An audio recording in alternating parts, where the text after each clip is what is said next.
Hi, welcome. Thank you for joining us. Would you like to introduce yourself to us? Hi, everybody. I'm Albert Micheals, nephew of Marsha P. Johnson, co-founder and vice president of the Marsha P. Johnson Family Foundation. Awesome. And so happy and impressed to be talking to you. Your aunt is like the one of the main iconic legends of our community. And could you tell me a bit about that? Like, do you have any stories? I mean, she's a big, a big deal. A lot of people ask me about stories and stuff like that. And, I mean, there's tons of stories, but they just don't come to me like that. But the amazing thing about it all is I didn't actually know what my aunt's claim to fame was until later in life. She was just my aunt. She would come to the house, and that's another misconception. I'm kind of rambling, but everyone would say in its stories you'll see in the print and newspaper and stuff that Marsha was thrown out. Marsha was ostracized from her family, this and that. Not true. Marsha would come home every holiday. Marsha would come home whenever she felt like it. You know what I mean? She was free to come and go. She would stay one day. She would stay 3 weeks. She would stay a month. So that whole thing about Marsha, it sounds good on paper. It makes it more dramatic, but that's not true. Did she have problems with her father and her mother early on? Yes, she did. That is true. But that's how life is when people don't understand, how other people are living their lives. So like I said, she was just, Aunt Marsha to me, and not till I got older and I started going into New York City myself, hanging out at the clubs, the garage and all that, the shelter, and then Marsha's name would come up. I would hear people talking about this Marsha P. Johnson, I'm like, Marsha P. Johnson, and then I realized, whoa, wow, Marsha's a big thing. And I saw her in a whole nother light. I mean, the stories people would tell me, oh, well, Marsha affected my life. Oh, Marsha. And so really from there, not till I was like, I might have been like, in my late teens before I realized what impact Marsha had.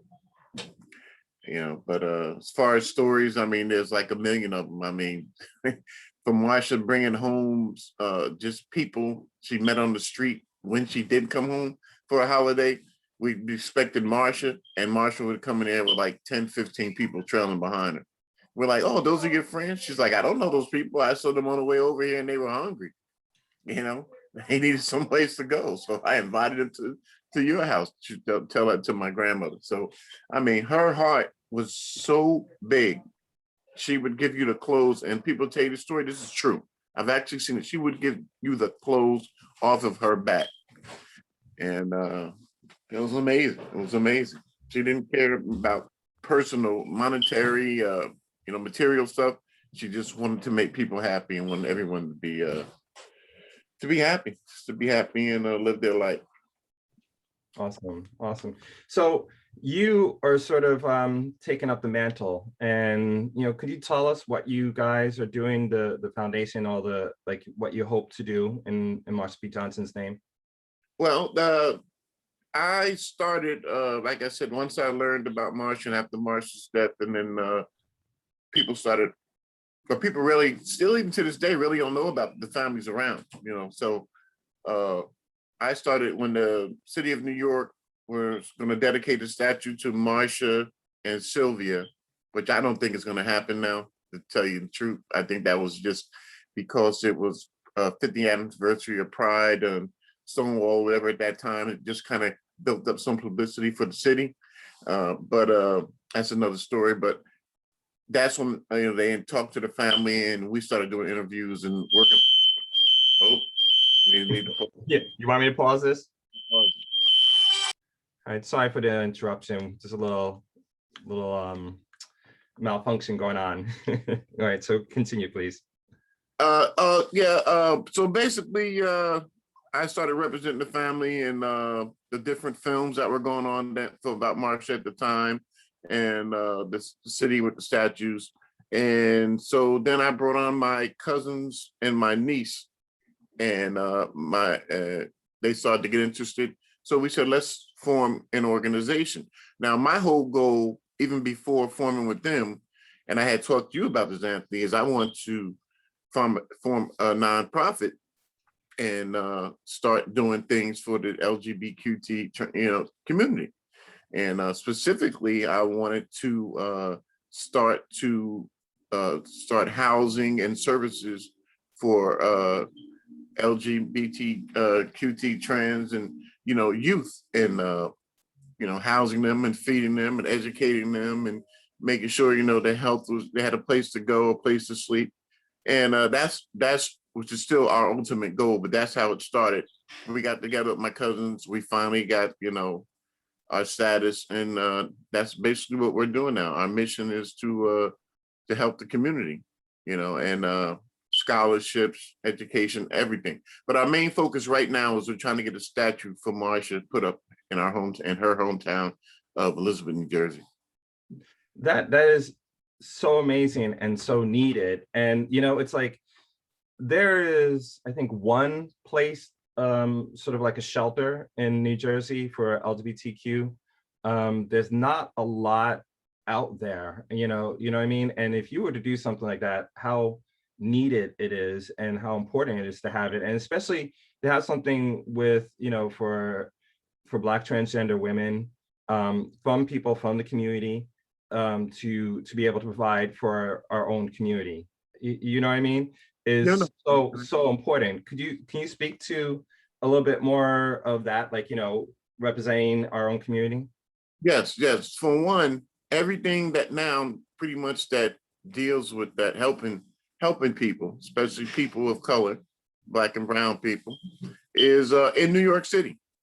You have to go to New York City. You have to, Jersey has tons of resources, for everybody but people of color, whether they're LGBTQ or whether just in general, and we need these services. We need these things to help people live from day to day, help people survive, mental health.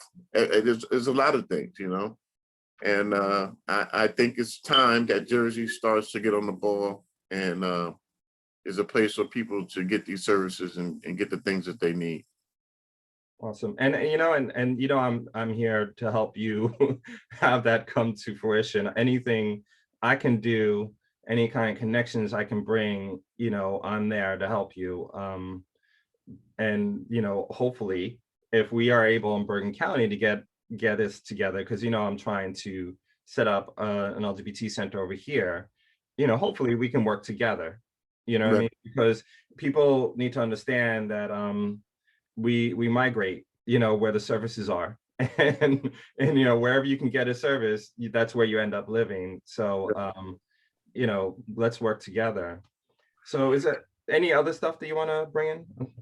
And the times that we're in is even more important now, because like, look at the stuff that's going on: voter suppression, BLM, just civil rights in general, whether it's LGBTQ, whether it's just anyone's civil rights. And that's another thing about Marsha. Everyone always says, the trans community, LGBTQ community. Marsha believed in civil rights for everyone. You know what I mean? She wanted rights for everyone. So, and that's what we're doing. We concentrate on the community and following her legacy, but we are there for everyone, but especially people of color, especially those social status, economic status, those who are poor, who don't have the resources to get these things done. You know what I mean? So someone has to. Marsha fought for the little person. Marsha and Sylvia. Let me not forget Sylvia. Can't mention Marsha without mentioning Sylvia. Yeah. You know what I mean? So, and we try to incorporate that too, because we understand with the Marsha P. Johnson Foundation. But Sylvia, came to my house with Marsha when I was a kid. I'm out there jumping rope with Marsha and Sylvia and shooting marbles in the front yard, and they playing tag and ringing Larry and all that. So I remember, Sylvia quite well, and they were like peanut butter and jelly. They they fought.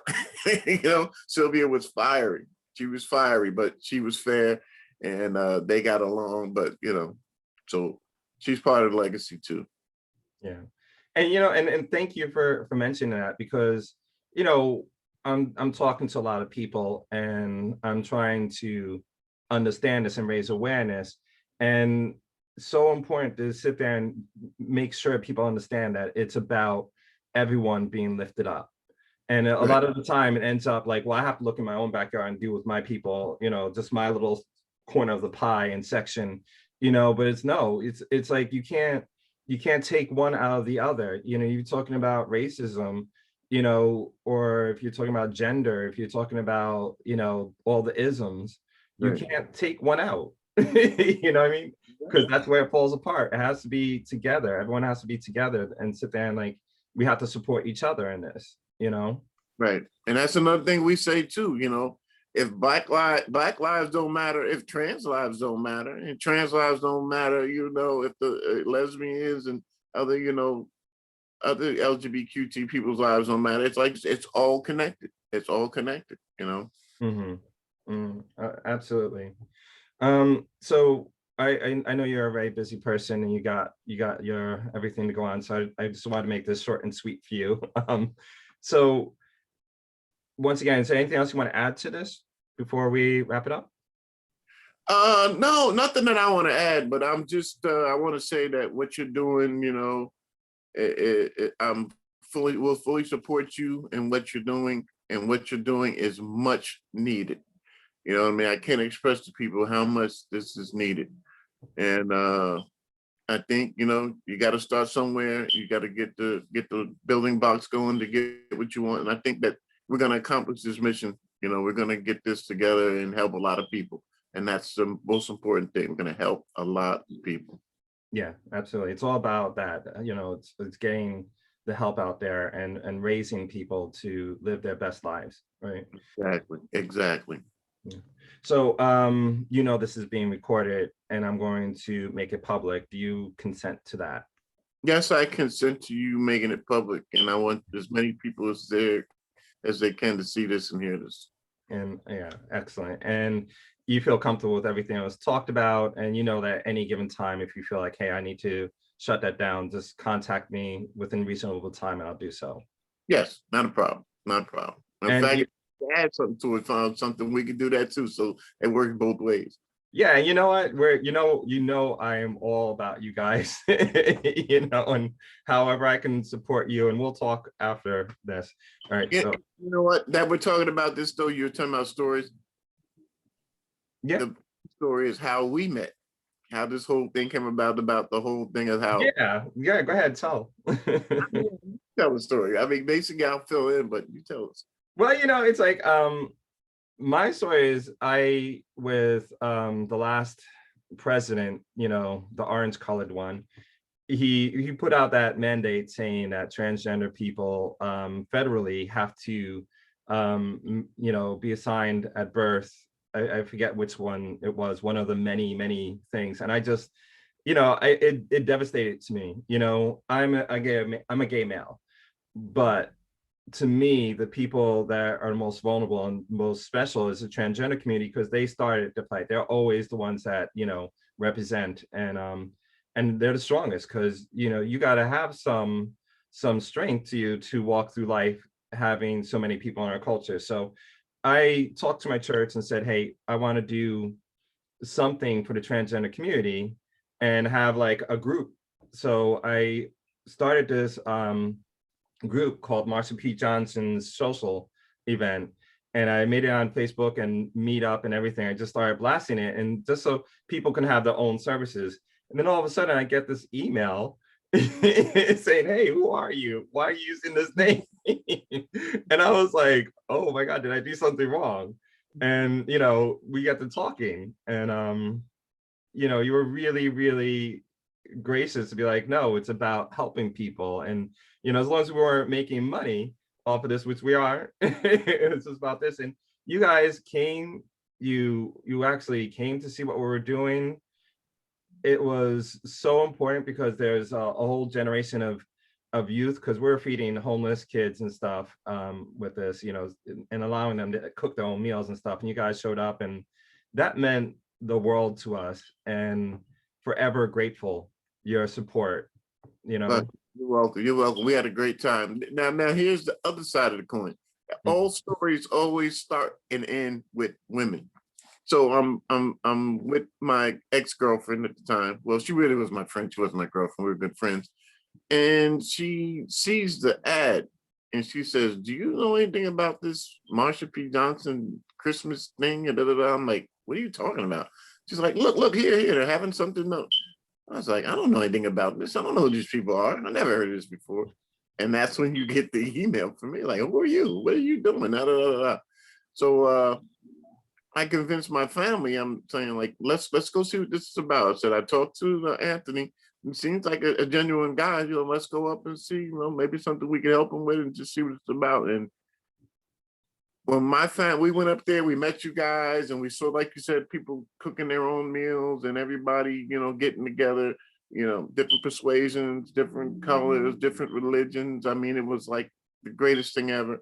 And when I got home, that's all my family talking about. "Oh, we had a great time. Oh, this person was so fun." No.